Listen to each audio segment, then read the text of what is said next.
kapangyarihan. Ang pagtutuwid niya sa iyo'y huwag mong ipagdamdam. Ginagamot niya ang kanyang nasugatan, pinapagaling niya ang kanyang nasaktan. Huwag daw magtampo sa Diyos dahil nasasaktan ka, nahihirapan ka, nabibigo ka. At kung yun man ay talagang sinadyang hinayaan ng Diyos na mangyari sa iyo, meron lang siyang itinuturo. Dumadaan ka lang sa isang bagay, pero matapos mag-lecture ang Diyos, matapos magturo ang Diyos, o matapos mong daanan, kung ano man yon, gagamutin ka niya kung sa proseso ikay nasaktan. Papagalingin ka niya kung sa proseso ikaw ay nasugatan. There is a restoration of the patient if God is your physician. Parang doktor. Magdaramdam ka dahil inooperahan ka, dahil hinihiwa ka, dahil pinuputol yung mga bahagi ng iyong katawan. Yun naman pala, bulok yun. Dapat talagang tanggalin. Lalala ka pag hindi inalis. Pero in the process, nasusugatan ka. Pero may nagtampo na ba sa doktor dahil nasugatan siya? Alam mo kasi na mabuti ang layunin. At pagkatapos naman sa surgery, nasa recovery room ka. Yun. Matapos kang masugatan sa proseso ng pag-aayos sa iyo ng Diyos, dadaan ka sa recovery room dahil ginagamot niya ang kanyang nasugatan at pinapagaling niya ang kanyang nasaktan sa proseso ng pagtatama. Kaya huwag na huwag magtampo sa Diyos. Job 5:2, ang sama ng loob ay pumapatay sa mga taong hangal. Sabi na naman ni Eliphaz kay Job, niya huwag kang sumama ang loob sa Diyos.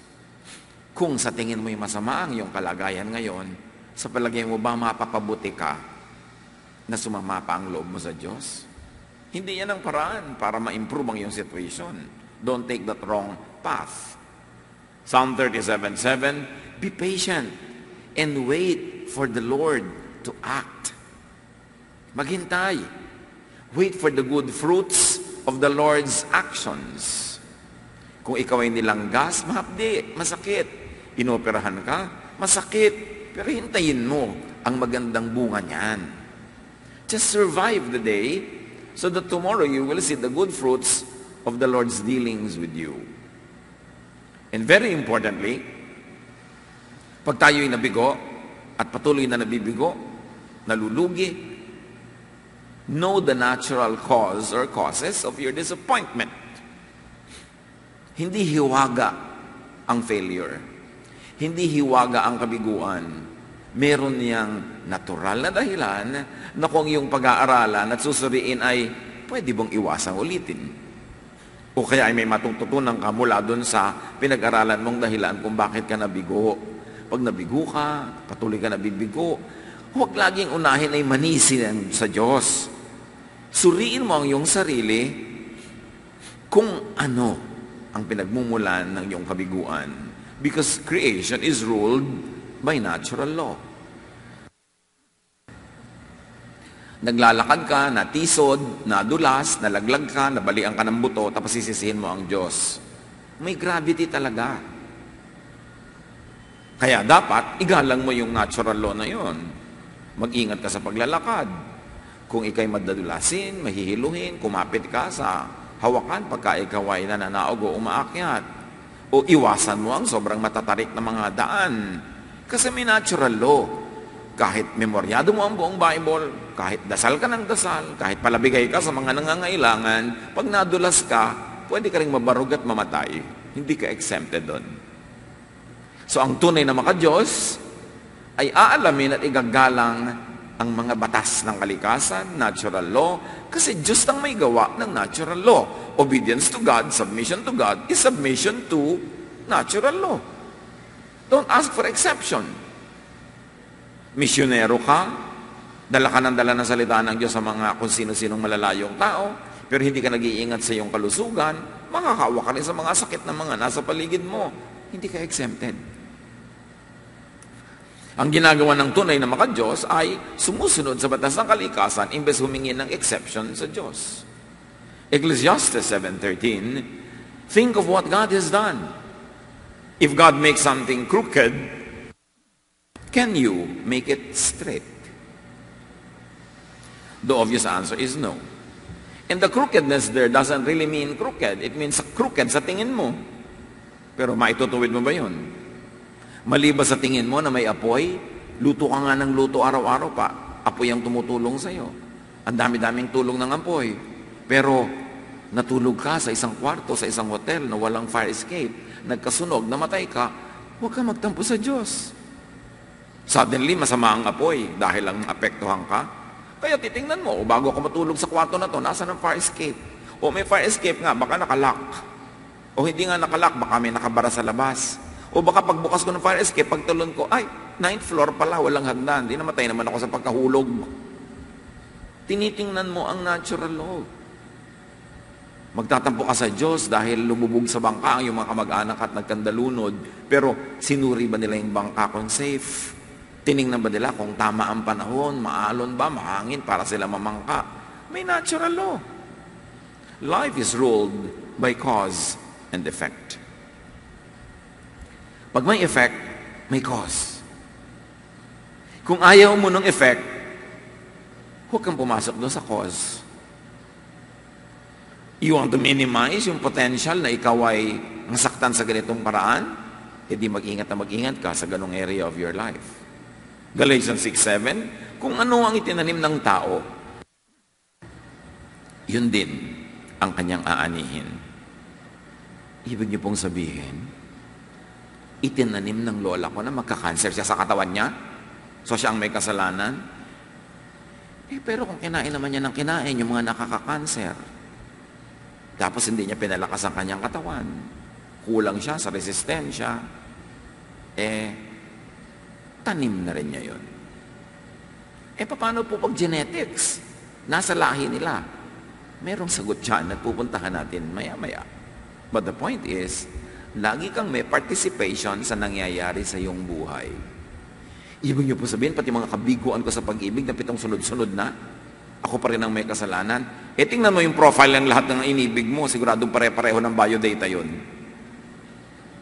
Laging gusto mo may bigote, laging gusto mo may ganito, may ganon. Hindi mo ba nakikita na yung formula na yan nagpupunta sa disaster? So dapat tinitingnan mo kung ano ang participation mo, kung ba't ka nasasadlak sa kalagayan na yan. Obey and live by natural law. Alam nyo na mas maraming panganib sa mga kalye pag lampas na ng alas 12 ng gabi. Kasi yung mga naglalasing, lasing na. Yung mga nagdadrugs, durug na. Tapos kumukonti na ang mga tao, kumukonti na yung mga pulis dyan, dumidilim pa pag walang ilaw, lumalaki ang potential na may magawang masama sa'yo pag nandun ka. So, iniiwasan mo ba sa abot na yung makakaya na malagay sa mga ganong kalagayan? O lakad ka ng lakad, tapos sasabihin mo, ipagtatanggol ako ng Diyos. Tapos sinasabi mo, do I walk to the valley of the shadow of death? Doon ka dumadaan sa may nagpapanaan, nagbabarilan. Gusto mo ma-exempt ka doon? Ecclesiastes 10:10, if you don't sharpen your axe, it will be harder to use. If you are smart, you'll know what to do. Hindi pinapanalangin na tumalas ang iyong mga axe o ang iyong gunting o ang iyong kutsilyo. Ihahasa mo yon. You know what to do. Yung iba kasi sobrang hyper-faith, dinadaan lahat sa dasal. Hindi dinadaan sa dasal yung kaya mong gawin naturally, kaya ka nga binigyan ng Diyos ng natural talent, natural intelligence, natural energy, para gamitin mo yon. Then identify disobedience to natural law by you. Okay, may nangyari sa'yo, nagtatampo ka sa Diyos, malapit ka na magtampo, pero ano ba yung pananagutan mo dyan? Na-identify ko na po. Di sige, iwasan mo na yan para hindi naman ulit. Pero paano po yun na hindi naman ako may kasalanan yung asawa ko? Kaya kami nalubog sa utang. Kaya nagkagulugulong buhay namin dahil sa anak ko na to. Well, you have to identify disobedience not only by you but by people you interact with that affect you directly or indirectly. Because whether you like it or not, damay-damay ang mga buhay natin. Natural law din yun. Alangan naman nag-asawa ka ng isa halimbawang mahilig makipag-away, tapos ine-expect mo na ang buhay mo magiging tahimik. Siyempre, lagi siyang mapapaaway at dahil asawa ka, madadamay ka. Kaya ang mga magulang, kuminsan mukhang pera. Pag tinitingnan nila yung mga naliligaw sa anak nila o yung nililigawan na anak nila, sabi nila, may pera ba mga yan? Lola ko naman mukhang pera, nanay ko mukhang pera, ako puro love, love, love lang.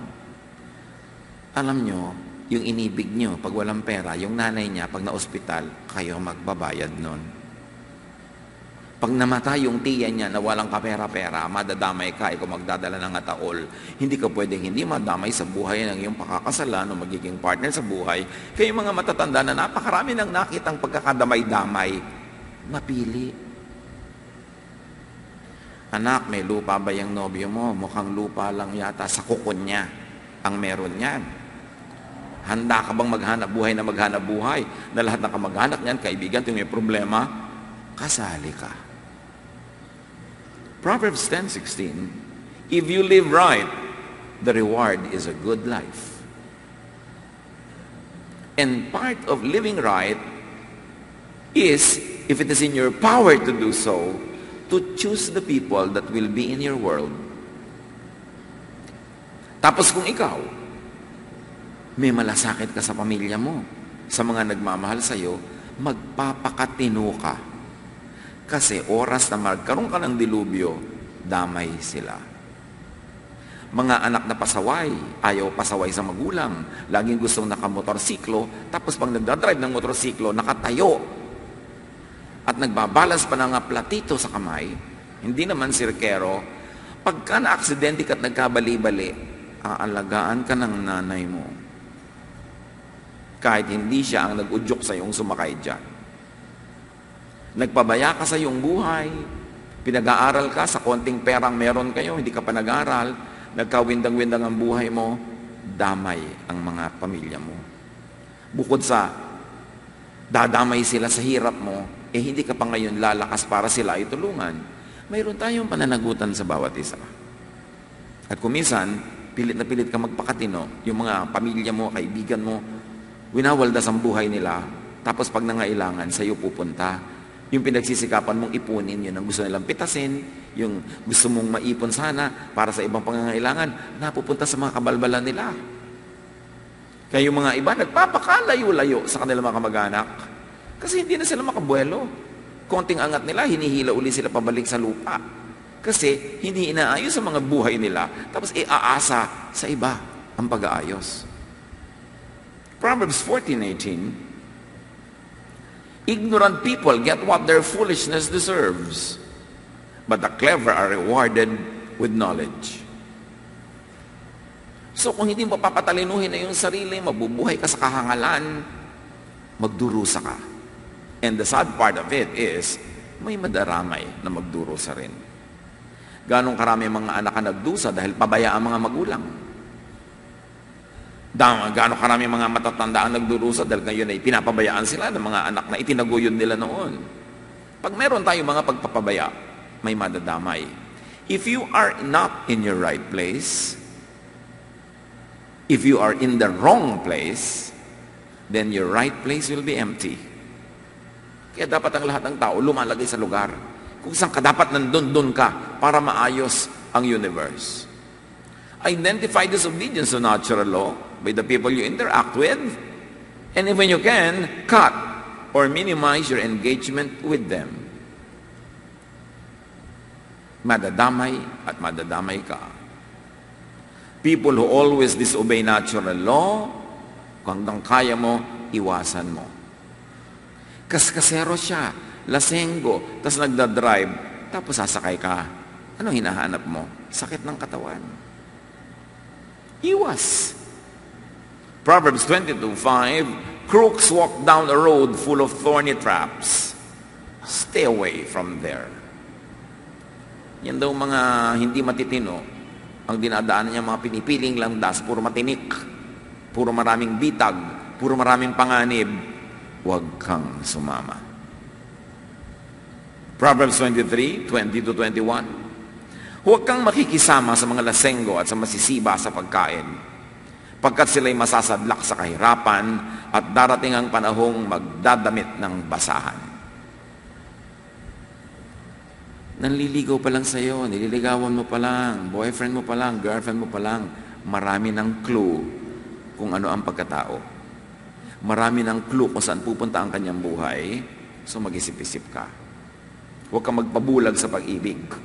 Kasi yung pag-ibig, seasonal. Nabubura rin yan. Nawawala rin. Lalo't nawawala na sa pagdaan ng panahon yung mga hinahangaan mong katangian.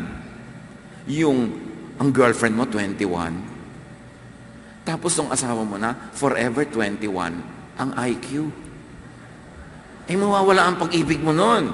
Lalo nag-grow yung pag-ibig mo. So tingnan mo, saan pa patungo ang buhay nitong taong ito? Estudyante, puro cutting classes, puro absent. Saan sa patungo ang buhay niya? Parang may clue ka na eh. So huwag ka magpabulag dahil makapal ang pilik mata. Dahil maganda ang kilay, brown at ang kapal. Lahat ng babae ngayon magkakamukha ang kilay, brown at ang kapal.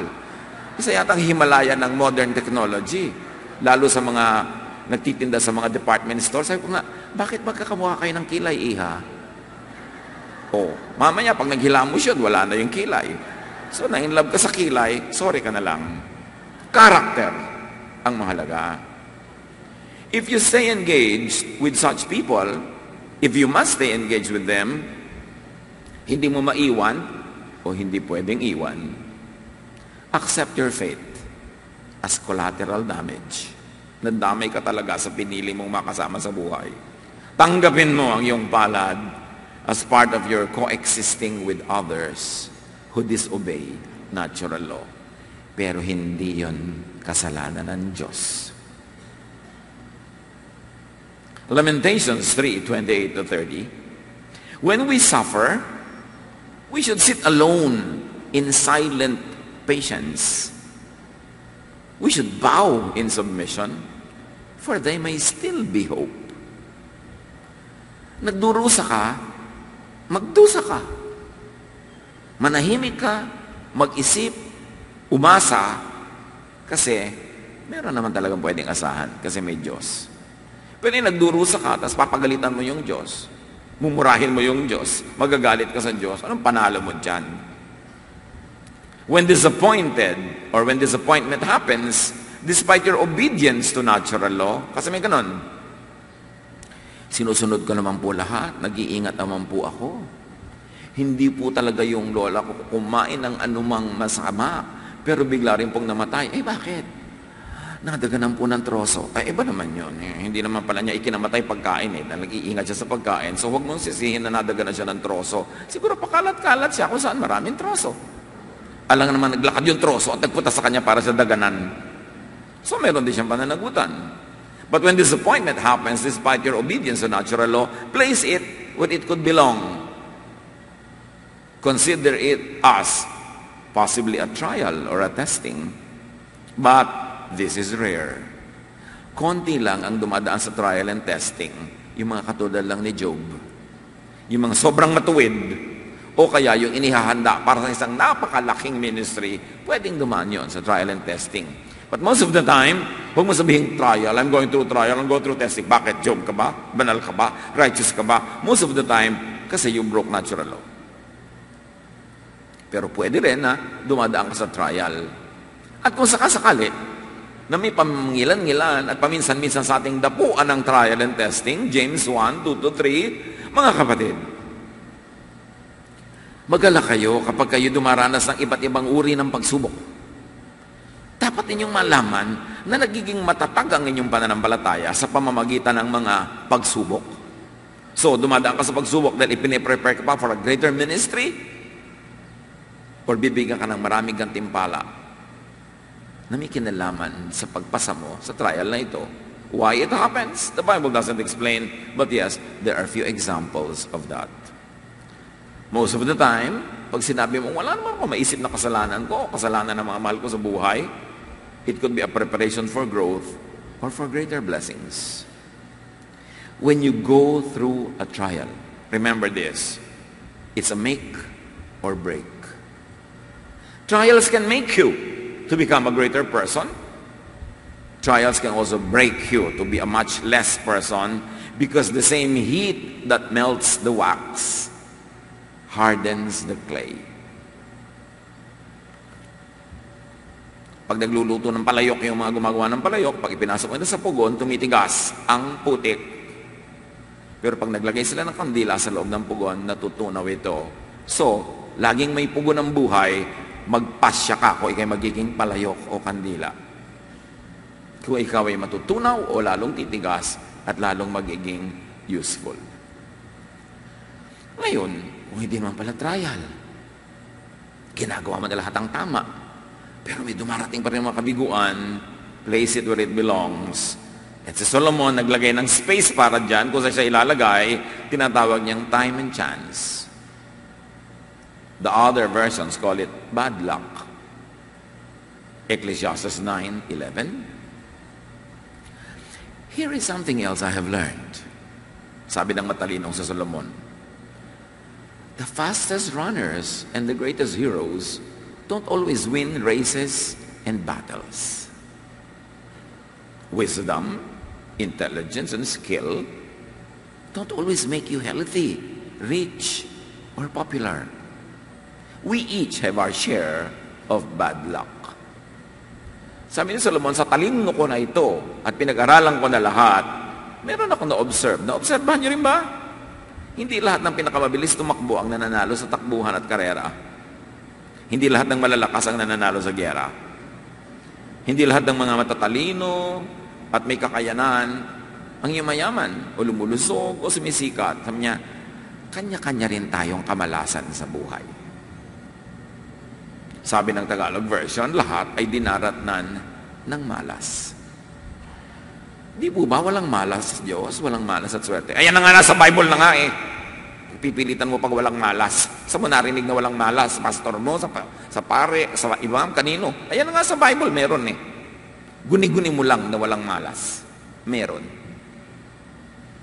So, maghintay, maghanap ng kapalaran kung minamalas. Remember, nothing is permanent. Not even kamalasan. Maiiba rin yan. So, hintayin mo lang. Yan ang sinasabi ng matatandang gulong ng palad. Gulong ng buhay. Umiikot din yan. Kung minsan lang mabagal nga sa'yo, ang bilis sa iba, sa'yo, tingnan mo na lang yung buhay mo. Huwag mo i-compare sa iba. O kaya, hindi naman pagsubok. Hindi naman kamalasan. Consider it as a still unidentified blessing. Sabi mo, hindi naman ako minamalas. I don't think so. Hindi naman ako dumadaan sa trial. Hindi naman ako disobedient. So, blessing to. Hindi ko palang alam na blessing to, pero malalaman ko rin yun. Job 42:12, ang yaman-yaman ni Job, tas naghirap, nagkasakit, namatay ang mga anak at lahat-lahat. Pero Job 42:12, the Lord blessed the last part of Job's life even more than He blessed the first. So yung palang dinadaanan ni Job na sobrang pagsubok na yon, ang magbubukas ang pinto para sa sobra-sobra pang daming blessing na higit-higit pa sa dati ng blessing niya. So, you may be going through a part of an unidentified blessing. May kausap ako na isang pamangkin sa Facebook. You know, I call my followers pamangkin. Masama ang loob nila sa Diyos. Mag-asawa. Malapit na nga sila magalit sa Diyos. Namomoro na kumbaga sa bingo. Kasi ang tagal-tagal na doon nilang gusto magkaanak, hindi sila magkaanak. Nagpa-check na sila, blah, blah, blah. At sinabi na clinically, hindi na daw sila magkakaanak pa. So ayaw na nila magsimba. In other words. Sabi ko, hindi nyo ba pagsisimba, magbubuntis ka? Hindi po. Ayun pala, hindi naman nakakabuntis ang hindi pagsimba. Ano kinalaman ng pagsisimba mo dyan sa kalagayan mo? So, hindi ko minamalit ang inyong pagdurusa, pero have you considered adoption? Ayaw po ng husband ko. Kaya ba niyang magbigyan ka ng anak? Hindi nga po, clinically, pati ako. That's the next best thing. And when the best thing is not available to you, the next best thing is the best thing. Paano po kung maging masama ang ugali nang i-adopt namin? Bakit lahat ba ng biological children magaganda ugali? Hindi guarantee yan. Di ba? So lahat yan, inilalagay mo lang sa kamay ng Panginoon. Kasi, reklamo kayong reklamo, wala kayong anak. Sabi naman ng lahat ng padoktoran nyo, hindi kayo magkakaanak. Ba't hindi na kayo mag-adapt? Ang dami-daming masasayang pamilya na adoptive families. Maraming biological families, miserable. Meron nga mga anak na biological children yung pati yung oxygen ng magulang nung naghihingalo, tinatanggal sa ilong ng magulang at ibinebenta. I know true stories of this. There's no guarantee. So sabi niya ngayon, nagbulay-bulay si mag-asawa, ay, gusto na po namin. Yun, kasi matuto kayo maghanap ng next best thing para hindi kayo lagi nagrereklamo. Laging may pag-asa. Laging may choice. Hindi ka binibigyan ng Lord ng dead end. At kung makarating ka man sa parang dead end, yung pala ang way mo na up. Yun na. Kasi hindi naman ka nilagyan ng kisame. Pwede kang mag-go up to God in prayer, in faith.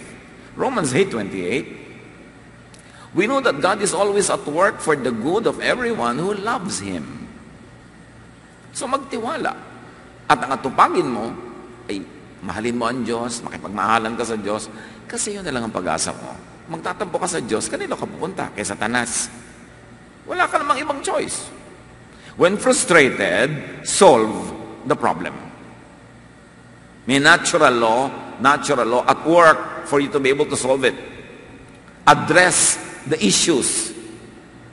Katulad nun, gusto mo magkaanak, biologically, hindi ka magkaroon ng anak. May iba pang paraan. Si Tarzan nga, pinalaki ng gorilla. Diba?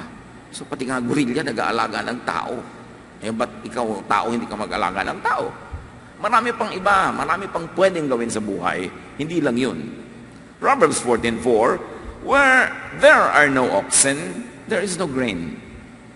Abundant crops come by the strength of the ox. Siyempre, bago umuso ang traktora, pagka wala ka daw ahayop na katulong para magbungkal, hindi ka magkakaroon ng ani, hindi ka makapagtanim Ang sinasabi lang nito, solve your problem. Gusto mong magtanim, gusto mong umani, dapat meron kang pangararo. Every problem has a solution. Tandaan nyo yan. Pero pastor, wala pong solution ng problem ko. Di hindi yung problema. Sinabi ko na lang, every problem has a solution Pag walang solution, hindi problema. Tanggapin mo na lang as a fact of life. Huwag mong problemahin ang walang solusyon. The very definition of a problem is that it has a corresponding solution. And if you cannot find it, if you cannot have it, then it is not a problem. It is a fact of life to be embraced, to be comfortable with, and if possible, to thrive in. Huwag niyong problemahin ang hindi problema. Gustong-gusto ko po sanang kumanta, pero tone deaf po ako. Madadaan ba sa operasyon yan? O kung ano-ano mang ritual? Hindi po. Di huwag kang kumanta, tumula ka. Ba't mo pinoproblema yun? Wala palang solusyon.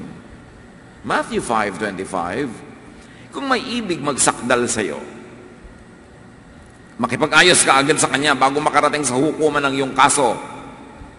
Kung hindi, ay dadalhin niya kanya sa hukom at ibibigay ka nito sa tanod at ikukulong ka naman sa bilangguan. So, ayaw mo ng bilangguan? Dapat hindi ka makarating sa tanod. Ayaw mong makarating sa tanod, dapat hindi ka makarating sa hukom. Ayaw mong makarating sa hukom, makipag-areglo ka na bago ka pa dalhin sa court. Yun ang solusyon. May solusyon yan. Ayaw mo palang makulong, tapos nagmamatigas ka, ayaw mo makipag-ayos, ngayon, nakulong ka tuloy. May proseso. And I observe in life, naobserbahan ko mga kapatid ito, at siguro naobserbahan nyo na rin, walang tagumpay o walang kabiguan, walang pagkabuo o pagkasira na nararating mo sa isang hakbang lang. 3 hanggang 5 hakbang bago ka makarating sa pagkagiba. Ganon din sa pagkabuo. Pag nasadla ka sa isang kalagayan na sobrang pangit, hindi ka lang okay kahapon, tas pangit na ngayon. Tracein mo ang mga steps mo, may nga 3 hanggang 5 hakbang na nagdala sa'yo dyan. At bakit maganda magbilang? Kasi baka nasa mga pangalawa ka na, 2.5, umatras ka na. Kasi ang kasunod yan, baka mapasubo ka na, malagay ka na sa pangit na kalagayan. Hindi mo pwedeng sirain ang isang maganda sa isang hakbang lang. 3 to 5, definitive, strong, stubborn steps to be destroyed. Kaya ang sabi sa Bible, if a man remains stiff-necked after many rebukes, he shall be destroyed beyond remedy. Ang sabi, after many rebukes. Marami tayong paalalang naririnig. Hindi bigla-bigla na lang na wala naman nagsabi sa'yo, nawasa ka na. Sobrang series ng katigasan ng ulo, series ng pagsisikap para ka makarating sa kabiguan o sa tagumpay. So, suriin natin kung saan nagpupunta ang ating mga malalaking hakbang ngayon. Kasi pag narating mo yun bukas, huwag ka magtaka. Kasi mga 2 years mo nang tinatahakan landas na yan, kaya nandyan ka na today. And when things really go wrong by your standards, do not take it against God. Walang masamang balak para sa iyo ang Diyos. Hindi ka itinakda ng Diyos na mabigo, masaktan, magiba. Maganda ang plano sa iyo ng Diyos, pero kailangan yon ay sundan mo ang kanyang natural law, sundan mo ang kanyang ethical and moral law, and do your best. Job 5:6-7, evil does not grow in the soil, nor does trouble grow out of the ground. No, indeed, we bring trouble on ourselves, as surely as sparks fly up from a fire. Huwag niyo sisihin na biglang may tumubong kasamaan sa lupa, tapos natapakan mo, natinig ka, o natapilok ka, natumba ka tuloy. Sabihin ka, no, hindi nagmumula sa nothing ang evil. Nililikha mo yan para sa iyong sarili. O nililikha yan ng mga taong sangkot ka, nadadamay ka. Basta sabi ko noon, huwag mong sisihin ang hangin. Evil does not come from God, but from our own doing. Failure does not come from God because God is God of success. It comes from our own undoing or the people close to us. Lamentations 1:18, the Lord was right, but I refused to obey Him. Kaya may nangyayaring mali. The people around me refuse to obey God. Damay ako. Again, merong ganon. Damay-damay talaga kasi. Dahil may isa lang humanity. Pag mayroon nagpabayaan, ang factory niya, puro polyutan na nasa hangin, tapos nagpabayaan yung gobyerno para yung pigilin, tapos naamoy mo, nagkaroon ka ng sakit, di yung kasalanan ng Diyos, kasalanan niya ng buong komunidad. Matthew 13:28-29, His servants then asked, do you want us to go out and pull out the weeds? No, He answered, you might also pull up the wheat. May kinuwento si Jesus, yung mga magagandang halaman, tinubuan ng mga pangit na halaman sa tabi. At sabi ng mga tauhan, ng may-ari ng bukid, gusto niyo po, bunutin na namin ng mga damo. Sabi ng may-ari, wag. Pag binunot niyo ang damo, maaaring mabunot din pati yung magandang halaman. Kasi buhol-buhol ang mga ugat nila sa ilalim ng lupa. Kaya ganun din yun. Sabi ng iba, ba't yun na lang po patayin ng Diyos lahat ng masamang tao? Eh kung tatay mo yung masamang tao, willing kang patayin siya ng Diyos. Eh di nadamay ka. Bakit hindi lang patayin lahat ng masama? Eh paano? May mga madadamay.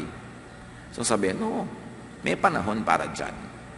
At may panahon na hindi mo ginagawa yan. Kasi damay-damay ang buhay ng tao. So wag magtampo, wag magalit, at wag lumayo sa Diyos. Walang katwiran yan. At walang panalo. Talo ka na nga, gagalit ka pa sa Diyos, tinagka-doble-doble ang talo mo. Kasi wala namang ibang choice. Wala kang ibang source of what you need. Job 23:13-14, but He alone is God, and who can oppose Him? God does as He pleases, and He will do exactly what He intends with me. Tanggapin mo yon, it's a fact of life. Tulad ng kawayan, pag malakas ang hangin, yumuyuko, sumasayaw. Pagkatapos ng bagyo, buo pa rin. Yung nagmamatigas sa mga puno at mga sanga, lumalaban sa hangin, nababali, nabubunot. Ganon din ang attitude natin. Kung may hangin na nandyan sa buhay natin, let's submit to God. Let's dance in the wind. Let's adjust. Huwag sobrang magdrama, and you will survive. Yung iba nga, lumalayo sa Diyos. Ayoko na mag-pray. Talaga? Hindi ka na nagpe-pray? Pag nasa bangkakat, lakas-lakas ang alon, Diyos ko, napapapray ka rin, di ba? Pag kami mga panganib, napapapray ka rin. So, huwag ka na maghintay ng ganun mga panganib. Wala ka namang papupuntahan na wala doon ng Diyos. O sige, hindi ka nagsimba, wala ba yung Diyos sa bahay mo? Hindi po, nagpunta po ako sa casino. Bakit wala ba doon ang Diyos? The earth is the Lord's and everything in it. Psalm 139 verse 6, where could I go to escape from you? Where could I get away from your presence? The answer is nowhere. Because the earth is the Lord's and everything in it. Kailangan mo pa rin naman ng Diyos. Kahit nabigo ka sa isang bagay, ang dami po ang tagumpay. Can you imagine? Sabi mo, hindi na ako pinapansin ng Diyos, hindi ako inaalagaan. Tuwing nag-i-inhale ka nga, may pumapasok na oxygen sa lungs mo eh. Meron bang nag-inhale na, ay, walang oxygen. Bakit nitrogen ang pumapasok sa brain ko? Baka chemist ka pa, alam mo pa. Tatanggap at gagamit ka pa rin ng blessings ng Diyos kahit magtampo-tampo ka dyan dahil hihinga ka pa rin. Iinom ka, kakain, mabubuhay ka. Magpapakamatay na lang po ako. Ay, sigurado ka mang better ka sa pupuntahan mo. Napapabuti ka talaga. Don't jump from the frying pan to the fire. Nasa banig ka na, lilipat ka pa sa sahig, sabi ng matatanda. Sama-sama na nga ng kalagayan mo, magagalit ka pa sa Diyos. Kanino ka nalang lalapit? Walang buting idudulot ang paglayo sa Diyos. Kasi hindi naman talaga ikaw nakakalayo sa Diyos. Binabarahan mo lang yung mga daan ng blessing patungo sa iyo. Ang lalong paglapit pa nga sa Diyos, ang tunay na pag-asa. Gipit na gipit ka na, wala ka nang masulingan, talong-talo ka na, luging-lugi ka na, Diyos na lang ang pag-asa mo. Doon ka dapat lumapit. Lamentations 3:19-24. Just thinking of my troubles and my lonely wandering makes me miserable. That's all I ever think about. And I am depressed. Then I remember something that fills me with hope. The Lord's kindness never fails.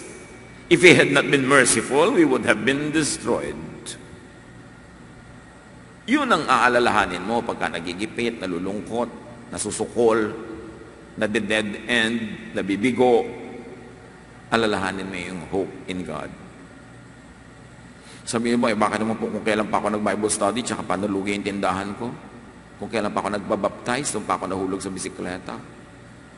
Kung kailan pa ako gumagawa ng mabuti, tsaka ako nagkasakit? Well, huwag mong sisihin yung paggawa mo ng mabuti, yung pagba-Bible study, paglapit mo sa Diyos. Because, baka ngayon ang nakapagligtas sa'yo na hindi ka lang nahulog sa bisikleta, baka kung hindi ka malapit sa Diyos, nasagasaan ka pa ng bisikleta mo, nagkahulugan mo. Because you can always say, it could have been worse. When bad things happen, say to yourself, it could have been worse.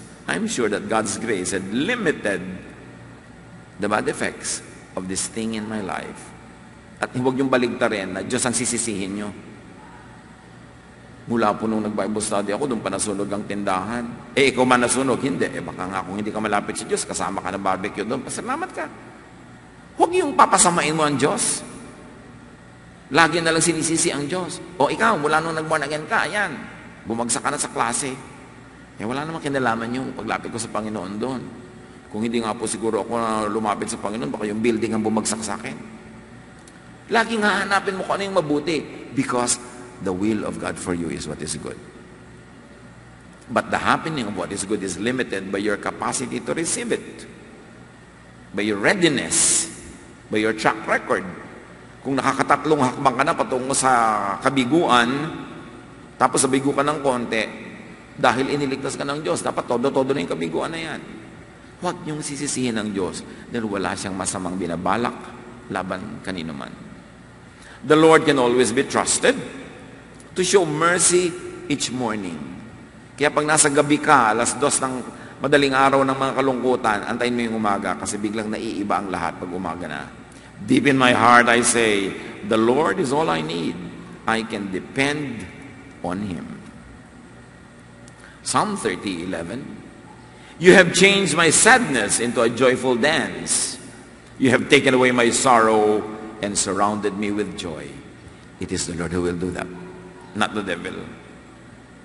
It is life that will do that, not suicide. It is getting closer to God that will make that happen. It's not getting far away from God. Know and appreciate the connection between God's blessings and natural law. Most of the time, that's where we fail. to connect natural law and God's blessings, that God blesses those that obey natural law. Proverbs 3:16-18, mahabang buhay ang dulot ng kaalaman. May taglay na kayamanan at may bungang karangalan. Pag ang tao ay maalam. Maaliwalas ang landas ng taong may kaalaman at puno ng kapayapaan ang lahat niyang araw. Mapalad nga ang taong may taglay na karunungan para siyang punong kahoy na mabunga kailanman. So kailangan magpakadunong-dunong tayo, magrunong, mag-aral. Especially no natural law. The laws of physics, the laws of economics, the laws of psychology, the laws of psychiatry, lahat yan galing sa Diyos. And the more you master these laws, the less trouble, the more fruit you will have in your life.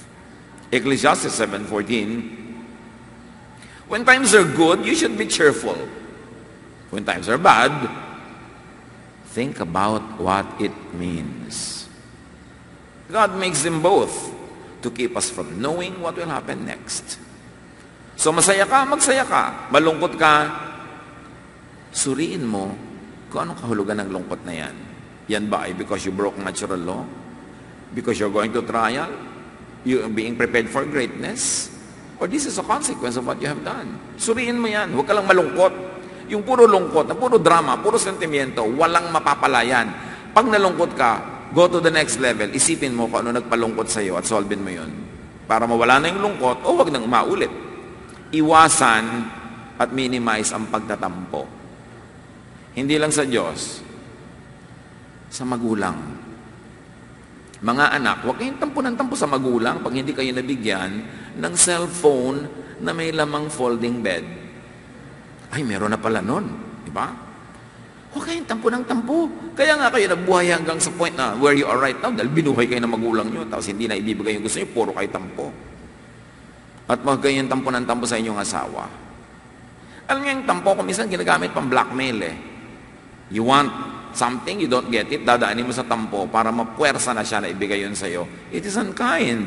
It is unloving to blackmail people who love you. You should love them back. Not force them to give you everything you want, when you want, however you want. At ganoon din naman mga magulang, huwag lagi magtampo sa anak. Talagang may mga ibang uri ng takbo ng kaisipan sa mga panahon na ito na hindi eksaktong kamukha ng pag-iisip ng unang panahon. Adjust. At huwag kayong tampo ng tampo sa mga kapatid. Itinutuwid ng kapatid mo, halimbawa yung bad manners ng sarili mong anak, na pamangkin naman niya, magagalit ka na sa kapatid mo. Huwag tampo ng tampo. Yung tampo, childish yan. Make life easier, lighter, happier. Ang iksi-iksi ng buhay mo, kung mabubuhay ka halimbawa ng 10 hours, pasimplihin na lang natin, 10 hours ka lang na buhay, kahit hindi ka naman insekto. May mga insekto kasi 10 hours lang. 10 hours ka lang nabuhay, tapos 3 hours na nagtatampo ka sa isang sulok. Di ka balugin nun? At nilugi mo rin yung mga tao na dapat masaya, pero tampo ka ng tampo dyan, pare-pareho kayo nagkakadamay-damayan. Mahirap kasama ang tampurista. It is childish. Kasi ang mga tampurista, merong sense of entitlement. I deserve to get what I want. You don't give it to me, so I'll make tampo. 1 Timothy 6:7, we didn't bring anything into this world, and we won't take anything with us when we leave. Tulad ganong mag-asawa na yon na gusto nila may anak ka na ba? Nung pinanganak ka, wala po. Ayun naman pala eh. So, pag may kaanak ka, bonus. Pag wala, huwag mo ipagtampo. Kasi wala ka naman daladalang anak na ipinanganak ka eh. Mayaman ka na ba noon? May ganito ka ba? May ganon? Wala. Yung pala, hubad na hubad. Walang-wala ka nga nung inilabas dito. Tapos ngayon gusto mo, meron ka lahat. Pag binigyan ka, salamat, bonus. Pero pag hindi ka binigyan, natural lang yun. Yun ang natural. Don't feel entitled. Because you brought nothing into the world, and you cannot take anything out of it. Nagsimula ka sa Diyos ka rin babalik. So huwag mong sirain ang relasyon mo sa Diyos dahil lang wala kang papa.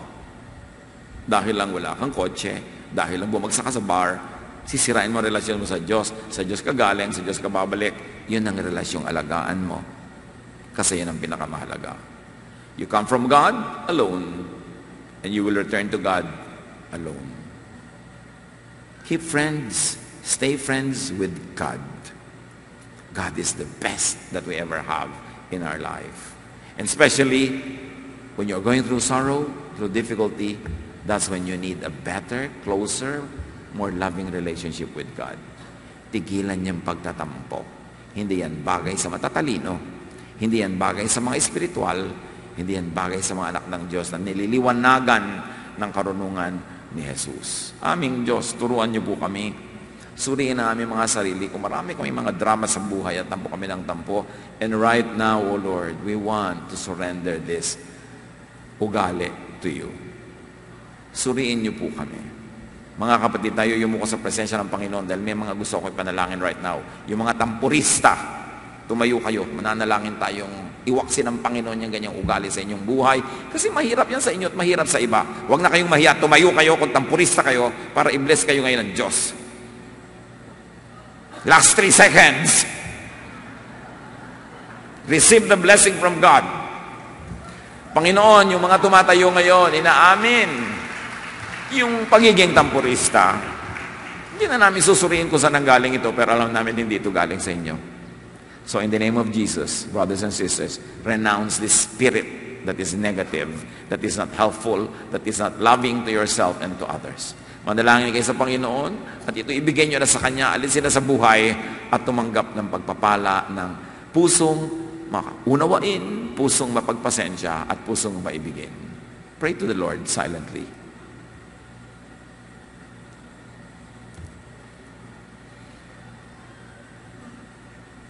Salamat, Ama, dahil kayo po'y Diyos na napakabuti, napakahusay, at ngayon, Lord, thank you for the restoration that you will give to people who stand up, knowing that it is only you, O God, who is our hope. At nawa ko, anumang space sa puso ang matatanggalan ng pagtatampong ito, palitan nyo ng pagiging maibigin, mapag-unawa, at mabait. Maupo na kayo mga kapatid. Salamat, Ama, sa iyo pong pagdinig sa mga panalangin ito. And in some more silence, everybody, bow to the Lord and continue to pray. Nabigyan kayo ng Panginoon ng pasensya doon sa mga matatampuhin pa rin na nasa buhay nyo at wala ngayon dito para tumayo. Be with the Lord in silent prayer.